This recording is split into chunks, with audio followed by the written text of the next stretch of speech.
Hello and welcome back, everyone, to your tactical update for the month of January.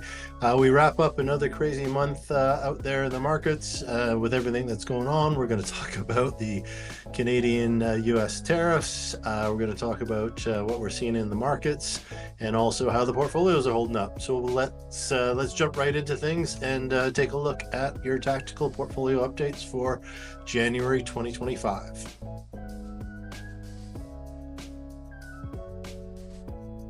Okay, everyone. So as always, our videos are for educational purposes. Do your own due diligence or reach out to us. We're happy to answer any of your questions about your current portfolios with us or external ones.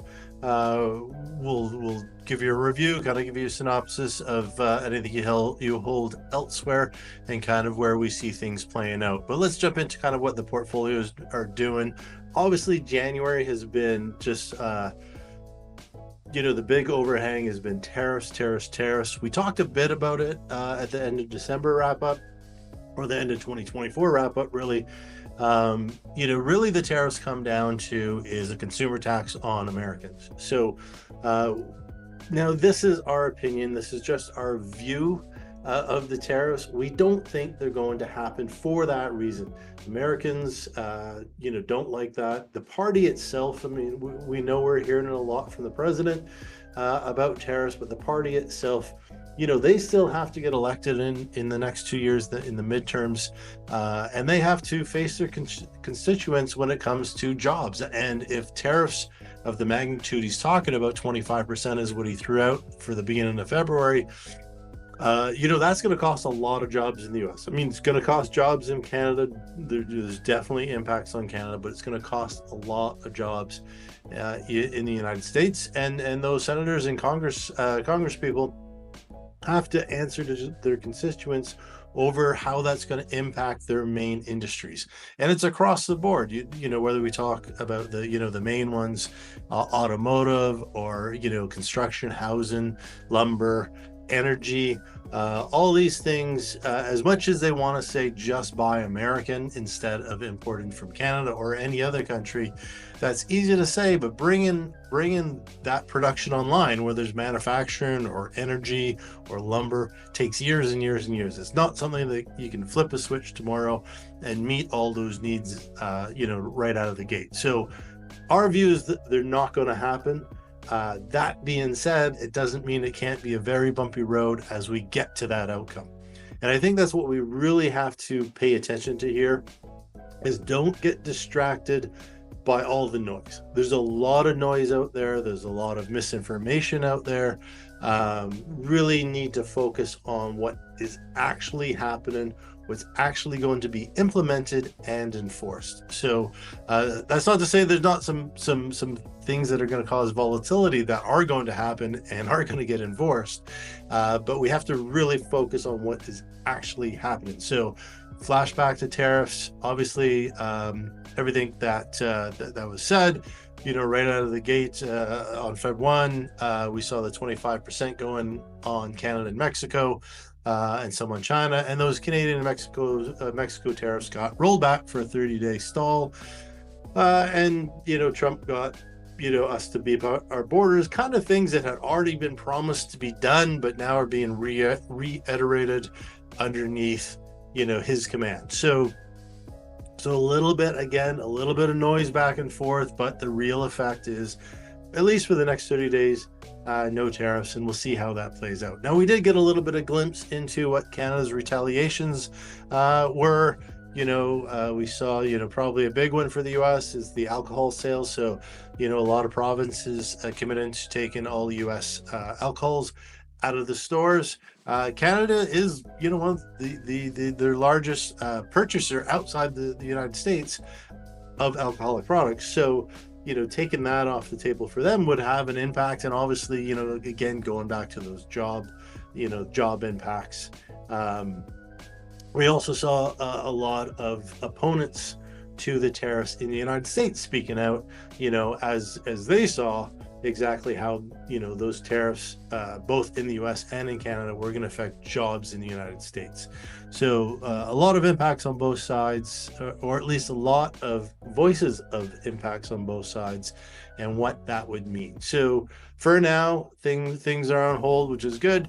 The markets did react, obviously, right out of the gates, with the institution, or the implementation rather, of the tariffs. Um, not, I mean, it came off the highs, but not crazy to the downside. Certainly a lot of worry and concern of what that's going to mean. Our view right now is, again, we're still in a defensive stance in the portfolios, not out of the market, just in a defensive stance in more defensive sectors. And the positions that we have in there are, we're focusing on cash flows that are pretty protected from the tariffs. And our view is they're not going to be long term if they get implemented at all. So that's where we're seeing things. So if you have concerns around your portfolios, again, don't be shy. Reach out to us. We're happy to have the conversation, walk you through what's happening in detail in the portfolio. And again, if you have external portfolios that you're concerned about, we're happy to kind of take a look at those and seeing what those impacts are. If you do have some external portfolios, it is worthwhile taking a look at kind of what their performance has been over the last 12 months, as we wrap up January. As always, take any performance numbers I say in the videos a bit of grain of salt, because they're not audited yet.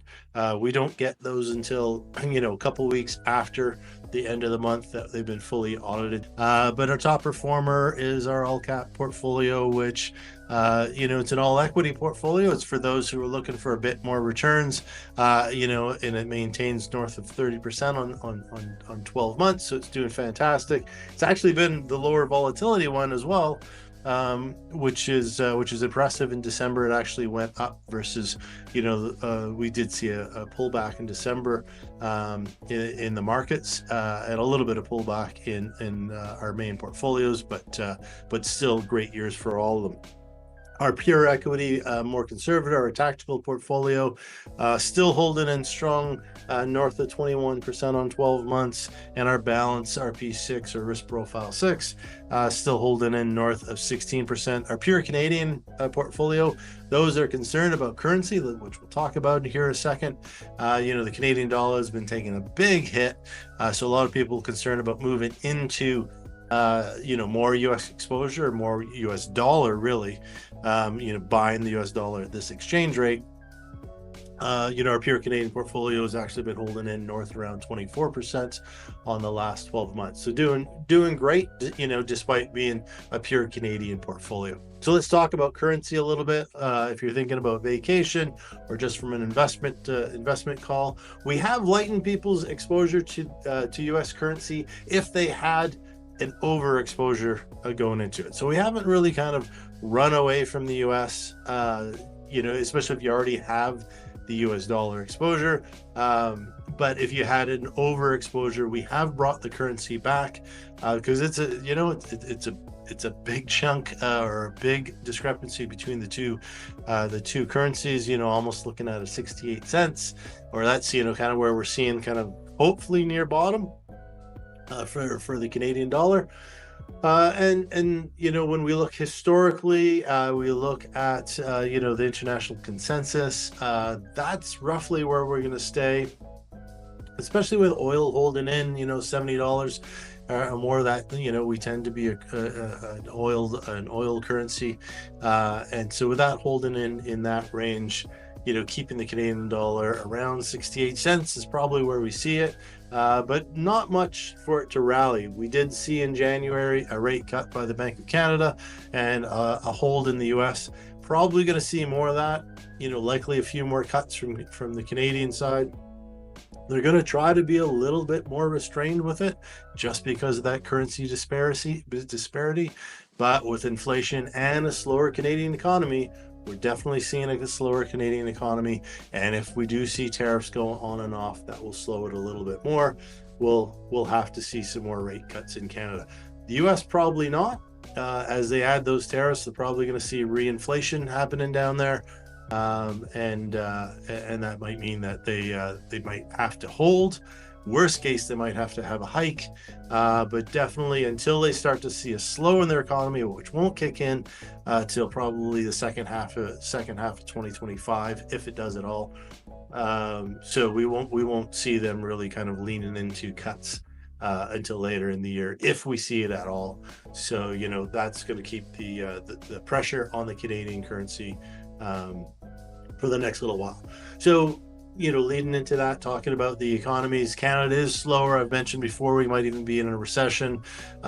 Still chugging along. We're still seeing growth.